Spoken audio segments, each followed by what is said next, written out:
اب کیونکہ اگر خلیفہ کے پاس کسی کے پاس قرآن نہیں ہے تو لوگ جائیں گے امیر المومنین علیہ السلام کے پاس، ان کے قرآن لیں گے، ٹھیک ہے نا. تو خلیفہ کا پاس ان کے اپنا قرآن ہونی چاہیے. دوسری بات یہ ہے کہ انہوں نے کس لیے قرآن ٹکرا دیا. تو ہم شیعہ روایت میں یہی ہے کہ انہوں نے جب قرآن کھول کے دیکھا تو دیکھا کہ اس میں ان کے اپنے بہت سارے متائن ہیں.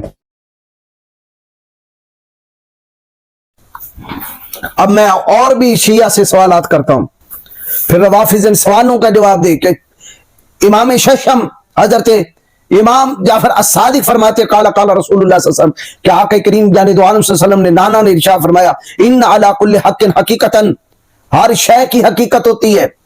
کسی شے کو چیک کرنا ہو کہ یہ اصلی اور نقلی ہے، حقیقت ہے، کسوٹی ہے. وعلی کل ثواب نوراً، اور ہر ایک ثواب کے لیے نور ہے. فما فقا کتاب اللہ فخذوہ وما خالف کتاب اللہ فدعوہ. ارشاد فرمایا جو چیز کتاب اللہ یعنی قرآن کے موافق ہو وہ لے لو، اور جو چیز قرآن کے موافق نہیں وہ چھوڑ دو. یہ کون بیان کر رہے ہیں؟ امام ششم. اور بقول امام اول کے قرآن چھپ گیا تھا، وہ 12ویں امام کے پاس ہے.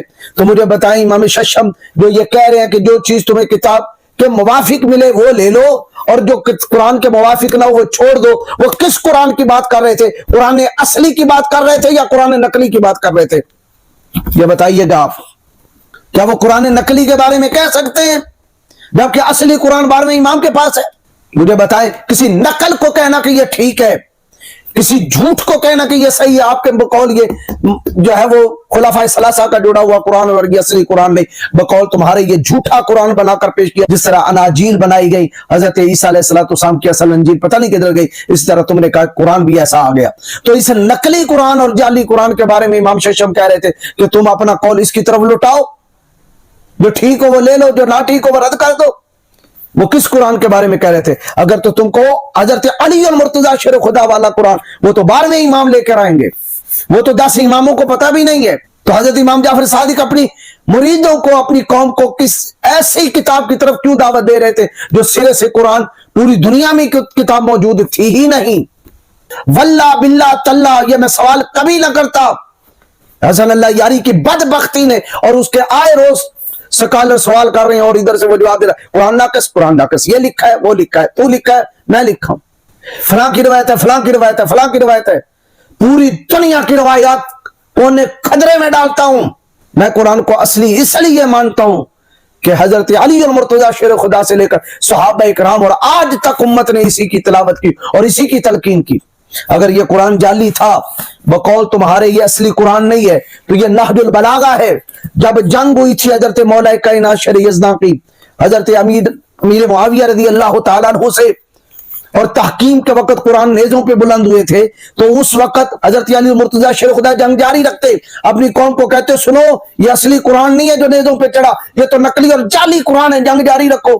جنگ کیوں روکی مولا کائنات نے؟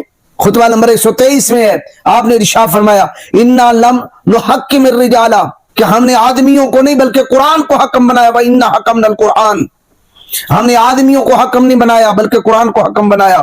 وَهَذَا الْقُرْآنُ إِنَّمَا هُوَ خَطٌّ مَسْطُورٌ بَيْنَ الدَّفَّتَيْنِ، چونکہ قرآن 2 گتوں کے درمیان لکھی ہوئی یہ کتاب ہے. فرمایا لا ينطق بلسان، یہ زبان سے بولا نہیں کرتی.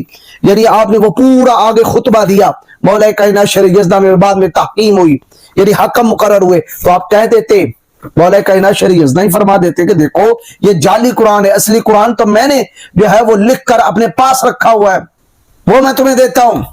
اپنے دور خلافت میں کہ جب راج تھا عراق میں، حجاز مقدس میں، یمن میں، ایران میں، اور اپنے گورنر مقرر تھے، 40 گورنر مقرر تھے مولا کائنات شر یزداں کی دور خلافت کے اندر ان کے اپنے. تو بتائیے ان 40 کو یہ اصلی قرآن کا نسخہ دے دیتے مولا کائنات. پتا چلا مولا کائنات کا نہ دینا اور اسی قرآن کو پر فیصلہ کرتے ہوئے حکم مقرر کرنا اور قرآن میں اسی کی تلاوت کرنا اس بات کی دلیل ہے یہی قرآن ہے، وہ جھوٹ بول رہا ہے جو حسن اللہ یاری بیان کر رہا ہے اور رسول کافی کے اندر آ گیا وغیرہ وغیرہ وغیرہ. پھر ایک اور سوال ہے میرا اسی سے کہ اگر یہ قرآن جعلی تھا تو جب نیزے پر حضرت امام علی مقام امام حسین نے قرآن پڑھا، بالاتفاق شیعہ سنی تمام کتب کے اندر یہ ہے، تو مجھے بتائیں حضرت امام علی مقام امام حسین نے کون سا قرآن پڑھا اور لوگوں نے کون سا قرآن سنا؟ حضرت عثمان غنی والا یا مولا علی والا؟ اگر تو اپنے بابا علی کا قرآن پڑھا ہاتھ برہانکم ان کنتم صادقین، اگر مولا عثمان غنی والا پڑھا ہے تو بات کیا ہوا؟ بات مجھے یہ بتائیں، جو امام مرنے کے بعد اسے تو کوئی ڈر نہیں ہوتا، شہادتیں ہو چکی، اب شہید ہونے کے بعد اسے کیا ڈر ہے؟ وہ تو اللہ کی بارگاہ میں پہنچ چکے۔ لا تقولوا لمن يقتل في سبيل الله اموات بل احياء ولكن لا تشعرون، اگر انہوں نے زندگی میں تقیہ کی چادر اوڑھی تھی بقول وہ بھی تمہارے، تو بتائیے بعد شہادت انہیں کس چیز کا غم تھا؟ وہ تو سرداری جنت لے چکے، تو وہ اصلی قرآن ہی پڑھ دیتے۔ اس کا بھی جواب مجھے آپ نے دینا ہے۔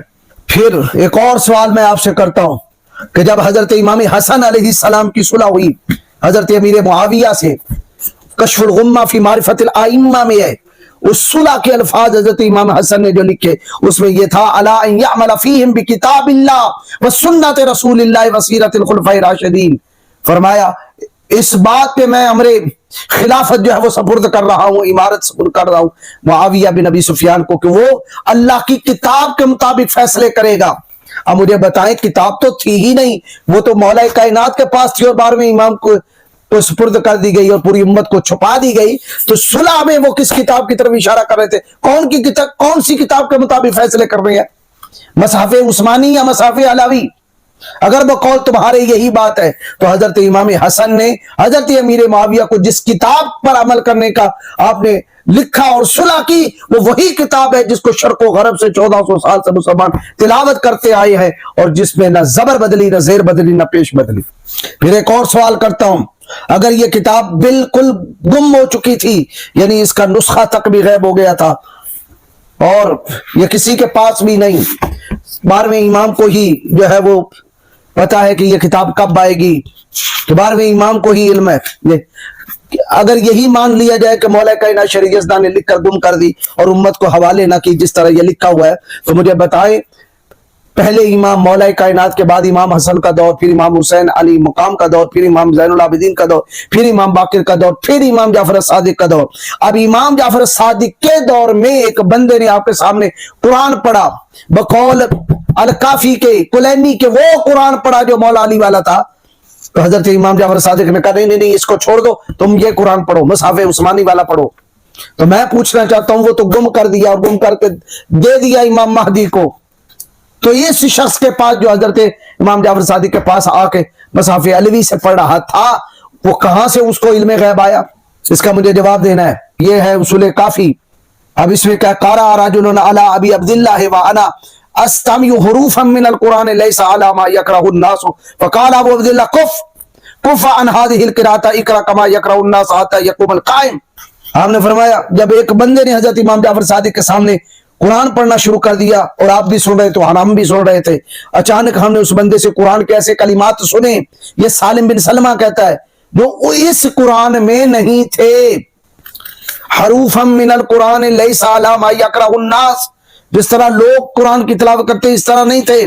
تو حضرت امام جعفر صادق نے فرمایا کف عن هذه القراءة، اس قراءت سے بعد آپ چھوڑ دے اس قراءت کو، اقرأ كما يقرأ الناس، اسی طرح پڑھ جس طرح لوگ پوری دنیا کے لوگ پڑھتے ہیں، حتی یقوم القائم، یہاں تک کہ امام مہدی آ جائے۔ اگر وہ اصلی قرآن امام مہدی کے پاس تھا، یہ بندہ نہ امام ہے نہ امام زادہ ہے، اس کے پاس قرآن وہ کہاں سے آیا؟ مولا علی کہہ چکے اب اس قرآن کو کوئی نہیں پائے گا سوائے 12ویں کے جو 12واں آئے گا، تم قیامت تک نہیں پا سکو گے۔ یہی بات حسن اللہ یاری کہتا ہے اور یہی کلینی کہتا ہے، قیامت تک نہیں پا سکو گے، اور یہی احتجاج طبرسی میں ہے، قیامت تک نہیں پا سکو گے۔ یہ تو وہ بات ہوئی جس طرح جیلم کا مرزا کہتا ہے ٹائم قیامت تک، اور جب 26 نومبر آ گئی تو نہیں میں نے 26 نومبر کا ٹائم نہیں دیا، 26 نومبر قیامت سے پہلے نہیں ہے، پھر جب قیامت تک چھپا دیا تم قیامت تک نہیں پاؤ گے، جب تک 12واں امام نہیں آئے گا۔ تو مجھے بتائیں زرارہ تو 12ویں امام سے پہلے ہے، اس کے پاس وہ مصحف علوی کہاں سے آیا؟ اور اگر تم کہو مصحف عثمانی تو اس نے کہا یہی میرا امام ہے، اس کے علاوہ کوئی امام نہیں۔ تو کیا معلوم ہوا آپ کا زرارہ بھی مان گیا کہ قرآن ایک ہی ہے، کوئی اور قرآن نہیں ہے۔